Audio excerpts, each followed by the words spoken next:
Good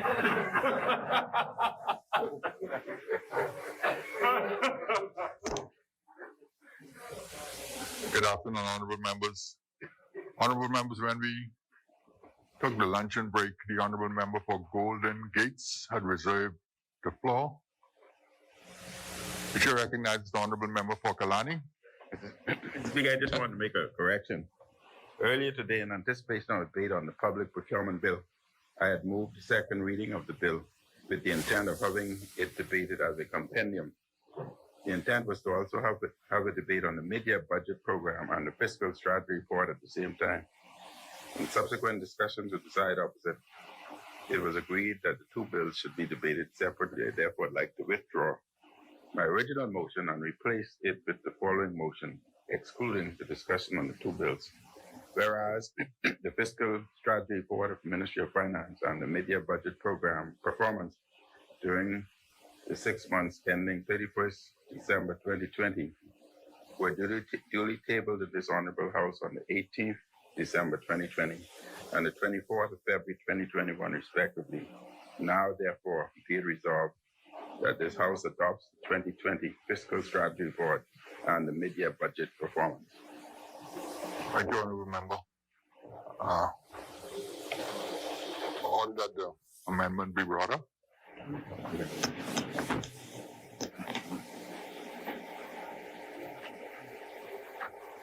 Honorable members, the following resolution has been moved and seconded.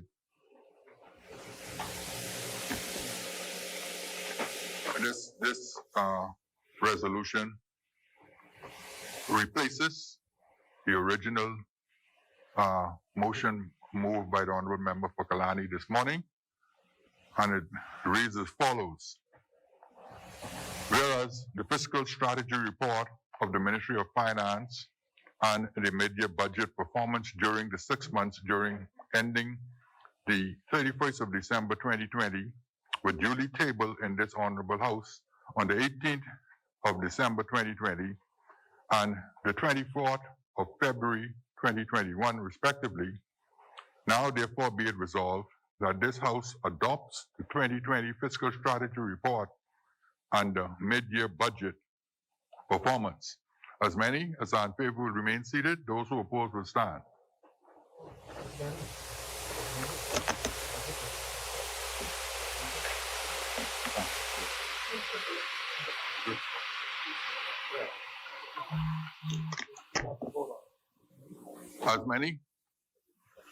As many. The chair recognizes the honorable member for Golden Gates. Thank you, Mr. Speaker. Mr. Speaker, I rise on behalf of the wonderful, good, and resilient people of the Golden Gates constituency, and I thank each of them, sir, for the honor and privilege they have afforded me to represent their interest, their best interest, in this honorable chamber, and I thank Almighty God. Mr. Speaker, I rise to second the mid-year budget and the fiscal strategy report. Mr. Speaker, before I speak to the mid-year budget, I should like, with your leave, to extend my heartfelt condolences to several families in my constituency whose loved ones recently passed away. Also, I intend to speak to a number of initiatives in the constituency. Due to COVID-19 and the attendant measures, sir, I have not been able to attend funerals as I had been doing over the years.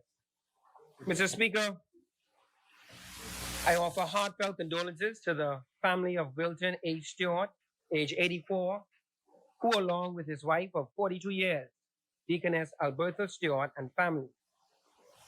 They have been longtime residents of Golden Gate Strait in the constituency. To the family of John E. Bain, age 75, of Pride Estates 3. To the family of Ophelia L. Hepburn, Hanchel, age 75, of Antigua Street. To the family of Bernice U. Johnson, age 84, of Cedar Way. And to the family of Katrinka D. Marshall, age 53, of Sisal Road. Mr. Speaker, we continue to be deeply saddened and concerned but the families, now 180 of them, who have lost loved ones due to COVID-19. Our hearts go out to them, and we pray. Honorable member, just a moment, please. You're competing with some noise on the outside. Can you get the police to quiet that noise on the outside? Thank you, honorable member. Thank you, Mr. Speaker. I appreciate that. Mr. Speaker, we continue to be deeply saddened and concerned about the families, now 180 of them, who have lost loved ones due to COVID-19.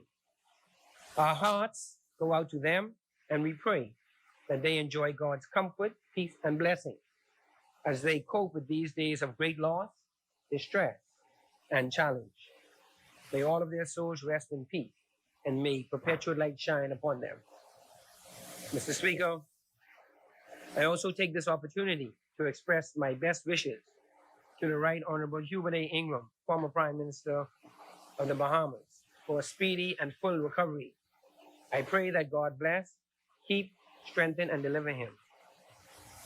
Mr. Speaker, we announced previously, and we would like to remind our Golden Gate pensioners that we are still offering assistance with their NIB verification. We are assisting them in completing the verification form and notarizing it for them free. It's a free service entirely. And they can avail themselves of that service Monday to Friday between 10 a.m. to 5 p.m.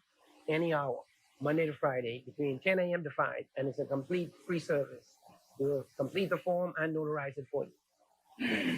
We intend also, Mr. Speaker, as soon as the vaccinations begin, to provide a pickup and return home service for, as the Governor General, His Excellency C.A. Smith describes them, quote, our experienced persons. Those are our senior citizens, Mr. Speaker, over the age of 65. So we ask you, once the vaccinations begin, please call our office between the hours of 10 a.m. to 5 p.m., Monday through Friday, at 361-4363 to make the necessary arrangements when the process begins so that we can take you to be vaccinated if you so choose to seek our assistance. We are here for you and to assist you as best we can. We are in the process of creating a new community-based initiative involving our young persons in the constituency.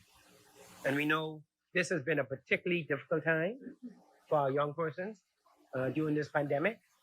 And so we will be speaking more to this and about this new initiative at a later point. We expect, Mr. Speaker, very soon to contact all of our residents who received a backyard farming kit, which we obtained courtesy of the Ministry of Agriculture and Marine Resources, to determine how we can be of further assistance to them. And on this note, Mr. Speaker, we want to thank the Honorable Member for Marco City and the Minister for that ministry for his kind assistance. We note also that we were pleased this past week to greet students at the S.E. McPherson Junior High School. By the way, my alma mater. Go Sharks! Hey, that's right, Shark here too, that's right. S.E. McPherson Junior High. So that was this past Tuesday when they returned to school for face-to-face instruction for the first time since last March, and to provide masks, face shields, and sanitizing aerosols for surfaces. And we did that Friday past. Mr. Speaker, I now move to the House of Assembly Select Committee on Natural Resources. As chairman of the committee, sir, I want to commend and applaud all of the members who are working well together and in a bipartisan approach, and truly in the best interest of the Bahamian people. Those honorable members include Marathon, Fox Hill, Southern Central, Andrews and Mangrove Key, Centerville, Golden Isles, and St. Barnabas. We announced previously, we being the committee, announced previously that we intended to make our second site visit, being to Grand Bahama, which would have happened yesterday through tomorrow. But having regard to the House meeting being adjourned to today, that was not possible. Hence, we are hopeful that in our meeting this week, we will agree another date to travel sooner rather than later. We note that last month, the committee's request of this Honorable House to authorize the committee to sit in public, to have public hearings, where the media and the general public are able to attend, as required by the rules of this House, was granted unanimously. So, Mr. Speaker, on behalf of the members of the committee, we thank you, sir, and we thank all of the members of the chamber. We can report that given the authorization by this honorable chamber, allowing the committee to have public hearings, it is our intention to have the first one before the end of this month. Mr. Speaker, we know that for almost a year now, it has been very challenging. It's been very difficult, it's been very stressful and distressing for most people due to COVID-19. In a contribution I made in this chamber on the 26th of October 2020 on a resolution for an extension, I spoke to that issue. It was relevant then and still relevant today for the most part. Mr. Speaker, I said then that it hurts us all that we have lost some of our brothers and sisters, family members, friends, neighbors, and co-workers. 180 souls now, as of today. Some we have known for a long time. It hurts that our loved ones passed away and we could not be with them in their final moments. It hurts that our ability to grieve in our own way, having lost our loved one, is severely limited by the virus. It hurts that we have had family members in the hospital, some in the ICU, in serious condition. But our ability to visit them was limited by the virus. It hurts, Mr. Speaker, that many of us have been laid off. Many of us have been laid off, especially, we know recently, from the Malaya Hotel, the workers there, or furloughed due to the virus, especially our brothers and sisters in the tourism industry, and many others who work or operate local businesses that are not tourism related. It hurts that we have had to rely on so much assistance. Make no mistake, Mr. Speaker, it is much appreciated and we are most grateful, but it is not our way. It hurts when it is difficult to put food on the table, to feed your children. That hurts to no end, as we do not imagine that reality in the Bahamas. It hurts when you cannot make the rent, and you know it is not long before the landlord gives you the sad news about eviction. It hurts, Mr. Speaker, when you cannot pay the electricity, when you cannot pay the water, or you cannot pay other utilities, not knowing when they will be disconnected. It hurts, Mr. Speaker, when there is no cooking gas in the tank, and you have no means of obtaining any, and more so, when you have no means of even obtaining a canister of gas.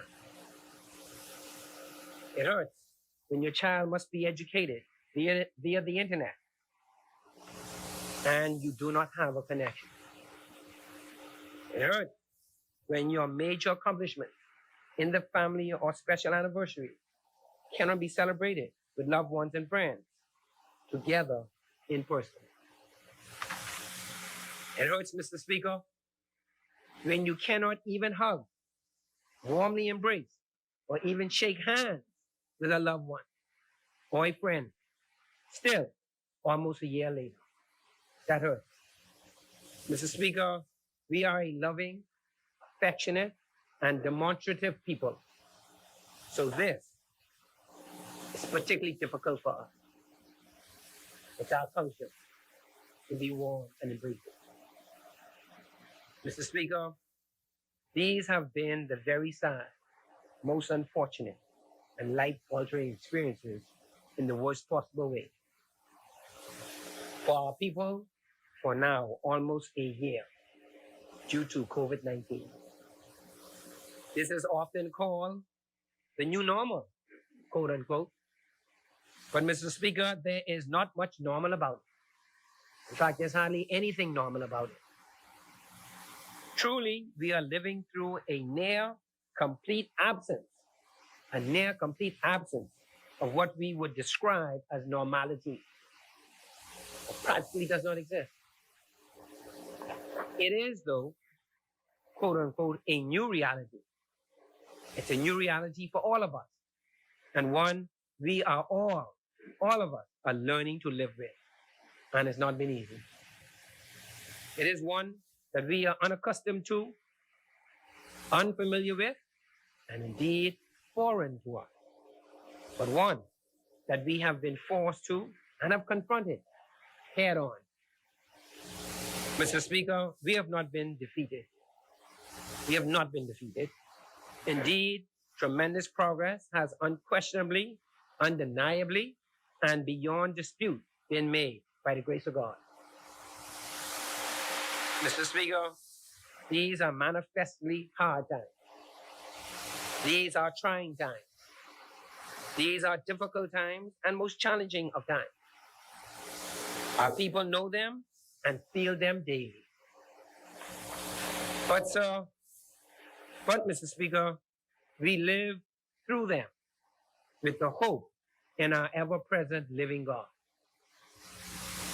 Mr. Speaker, Scripture tells us in the book of Isaiah, chapter 40, verse 31, one we are all perhaps familiar with, and I quote, "But those who hope in the Lord will renew their strength. They will soar on wings like eagles. They will run and not grow weary. They will walk and not be faint." Close quote.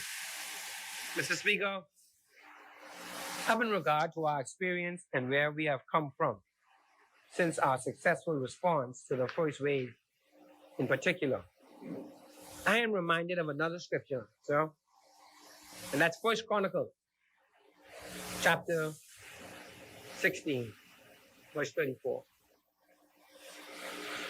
Quote, "Oh, give thanks to the Lord, for he is good, for his steadfast love endures forever."